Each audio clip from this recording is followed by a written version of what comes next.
Hi, Andy Herringshaw with Tractor Innovations, here today to show you the installation of a remote hydraulic kit on this John Deere 3038E series. This tractor does not have quick couplers on the loader, so we're going to be using threaded connections. It'll take just a little bit more wrenching than some of the other videos you may have seen, but it is still a really simple installation. This kit is the most affordable and simplest way to get remote hydraulics on your tractor. Today we're going to be attaching the hydraulics for this grapple that he's got on here, but lots of people also install this to run something on the rear. You could run a backhoe, you could run a log splitter, also things like hydraulic top links. And for a tractor this size, often the ones you find out commercially are too big. They don't go short enough for you to do the box blading and things you want to do. So I do build custom hydraulic cylinders. Check out my website right below here, tractorinnovations.com, to see what I offer there.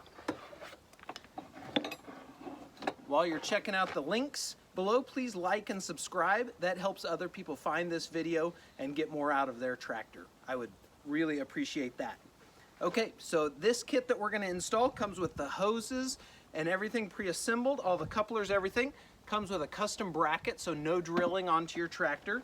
I've got just a few wrenches here ready to go, and the rest of this kit is the hardware and brackets, even the zip ties. So everything you need to connect your tractor hydraulics all the way to the remotes.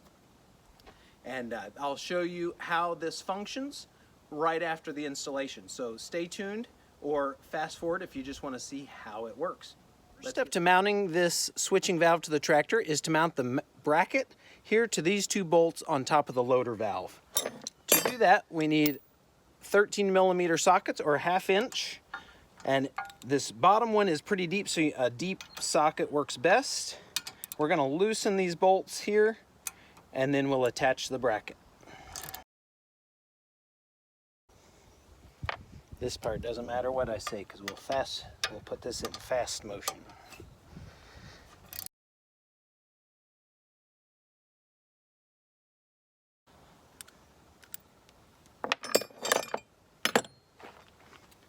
Slide out the bolts and slide them right back through with the bracket in the middle.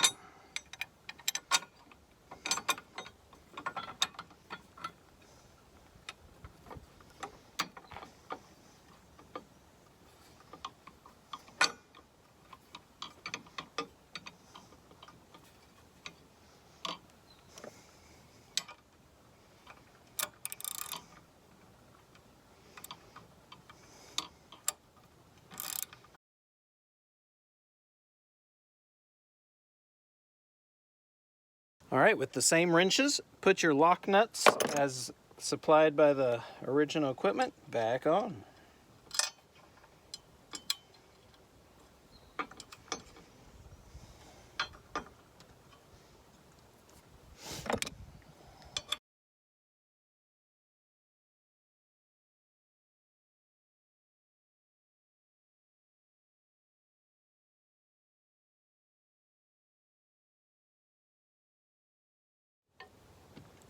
All right, our next step is to mount the switching valve. I've uncurled all the hoses and got it here so I can mount it. I've got the rest of the hardware kit in my magnetic tray sitting right there. If you've seen my other videos, I really like to drop bolts and nuts, so that is an easy way to keep things organized. So I'm going to set this switching valve into place. Take the long bolt out of the hardware kit. Put a washer on it and slide it right into that mounting bracket. On the back goes a lock washer and a nut. Just take that up finger tight and then repeat for the lower bolt.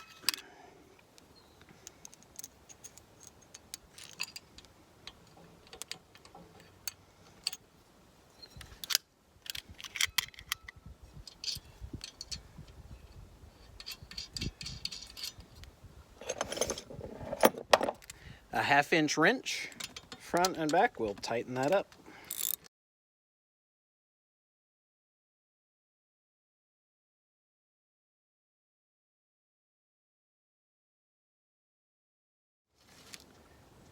With the switching valve mounted, we're now ready to connect the hydraulics. So I've got from the switching valve my output hoses that will go back to supply fluid to the loader. And I've got my output hoses that we will connect to the grapple here.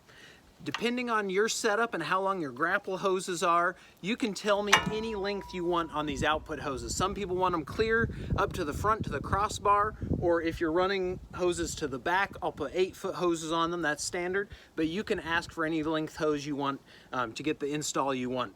His grapple has really long hoses, and we've checked to make sure there's enough slack up there. So right now I'm just going to put 2-foot hoses, and that's going to keep a really tidy install here without a bunch of extra hose everywhere. So I'm going to leave these attached hoses out of the way for right now. And what we need to do is expose the hoses and these connectors right here that go to the loader. It's got this protective sleeve on here, so I'm gonna need to cut the zip ties. We're gonna pull this protective sleeve back because we need 2 of these hoses to curl back and connect to the switching valve. 2 of them are gonna stay in place. So pull back this protective sleeve and we'll be able to take a look at our colors and decide which hydraulic circuit to attach to.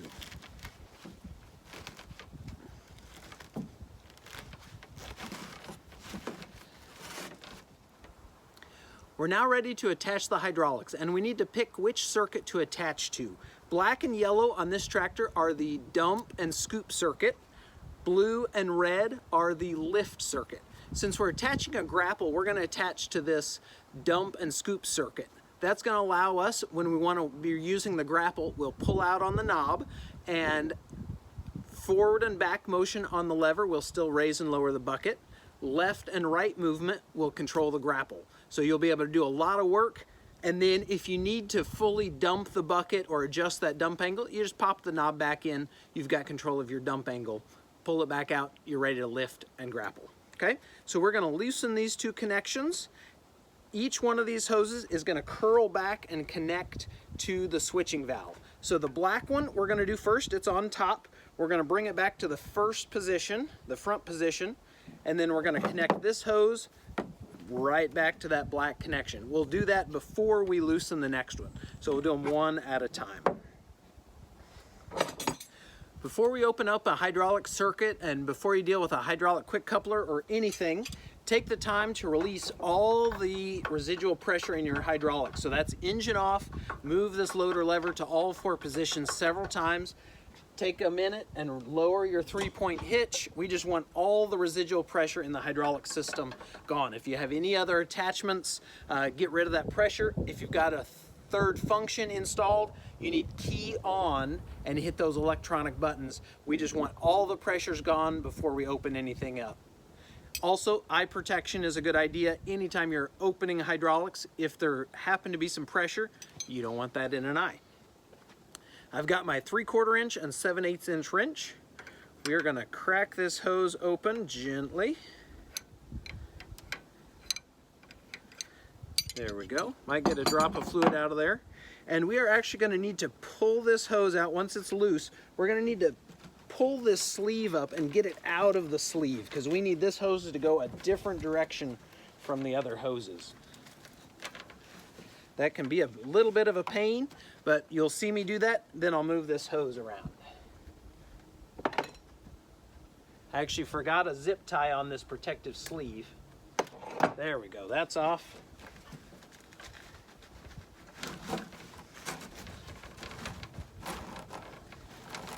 So I can bunch up this sleeve really well. And when I pull this black hose out, I'll just pop it out of this protective sleeve. There we go, just a couple drops of fluid come out, no big deal.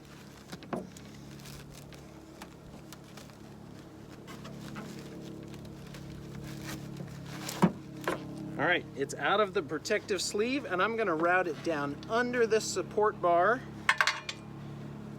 and connect it right up here. Take off this plastic protective cap. Black hose is going to the front circuit of the switching valve. And I'm just going to snug that up using a backer wrench and 3/4 and 7/8 wrench again. Now don't put a whole lot of arm force into this, just kind of with your fingers and wrist. There we go, tight enough. Check your manual, it may tell you what tension to put on that, but just be gentle. You can always tighten it up more later, but there is an O-ring in there. We don't need this to be incredibly tight. Okay, black is connected to the front circuit, so this front output hose, I'm gonna take a minute here and just get it routed neatly. Take off that protective cap there. And we can still see our hose marked black, but do this one at a time and you really cannot get it wrong. That goes right back on there.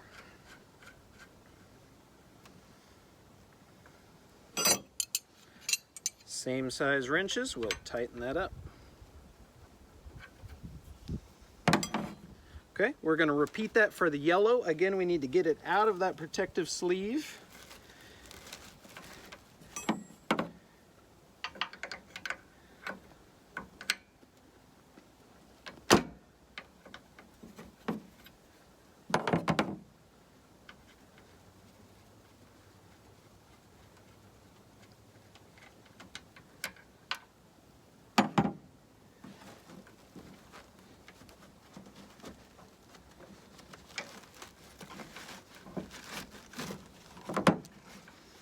All right, take your time here and get the hose routed neatly.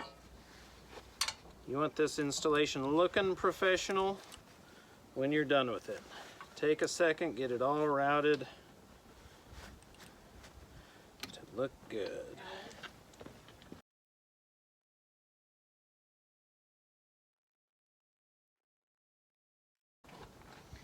All right, yellow hose went to the rear circuit.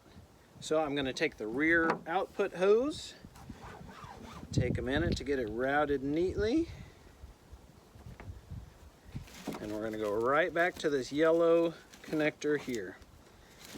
This kit comes with plenty of zip ties, so we'll get this protective sleeve back in place after we are done here.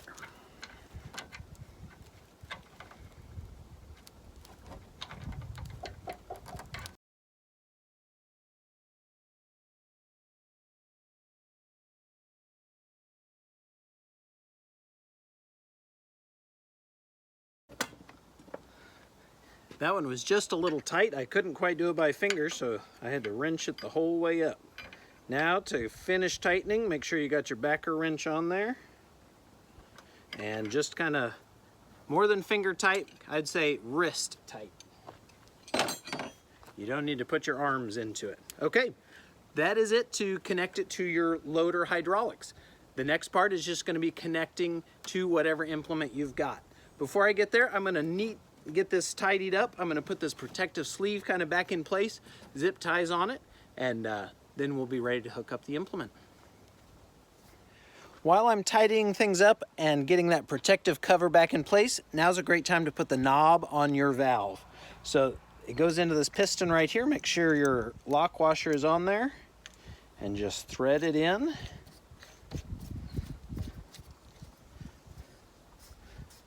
Most of the time doing that right there is tight enough, but you can see that piston will spin. So if you want to get it just a little tighter, you can use a pair of vice grips or pliers. Do not pinch on this side inside the circlip. That could damage the seal. So you can grab with pliers outside the circlip here or on the back side. Hold on to that and give your knob just a little more twist. Now it is really tight. That should last a long time.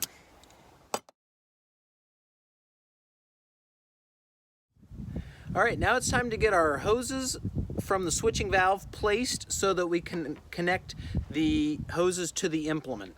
This grapple has one female, one male coupler, and the customer wanted to keep it that way, so we put one female, one male on the switching valve outputs. If you're going to the rear for rear remotes, we're going to put two females on there, and it's going to mount in this bracket for really easy connection. You can also choose that on the front. I build everything to order, so you can just tell me how you want it built. But for this tractor, we are just going to attach these output hoses with a zip tie here to the front, and we'll be able to connect these grapple hoses easily. We're going to take off these dust caps. Ooh, look at that. We've got a little bit of thread seal tape extending through there. I'm going to clip that off, but that is one thing. You like to avoid thread seal tape in your hydraulic system if possible, just because those strings can get through things. Better to use a paste, but it really shouldn't affect anything. All right, so I've got this hose loose. All my pressure is gone from both sides of that coupler, and they should just lock together. If you have any trouble attaching couplers, 99% of the time it's because there's a little bit of pressure in one side or the other.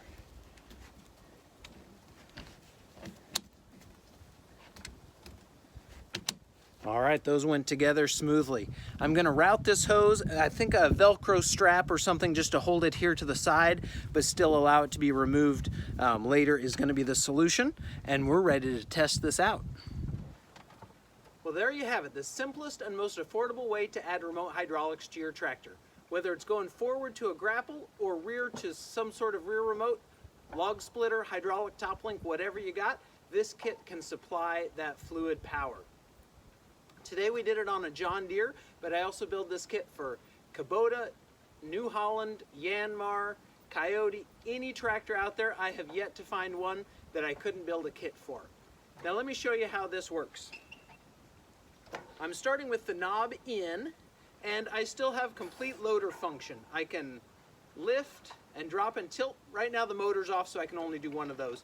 While I explain it, I'll fire it up in just a second. All right, with the knob out, now, instead of tilting the bucket when I use right or left, I control the grapple.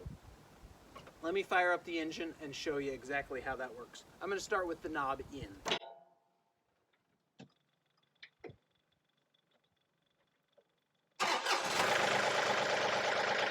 right, with the knob in, this would be if you have your other loader on or something else, you're going to have completely normal function, lift and dump back and forth. You've got all your functions. When you're ready to run your grapple, I'm going to set that dump angle right there where I'm going to be using it. Pull the knob, and now I can run into my pile, grab it, lift, and I'm off to do my work. If you need to dump, just pop that knob back in, and you are able to run that dump angle anywhere you need it to go. A really simple kit to provide the power you need. Be sure to like and subscribe this video. Check out my link to my website right below, and let me help you get more function out of your tractor. Thanks for watching.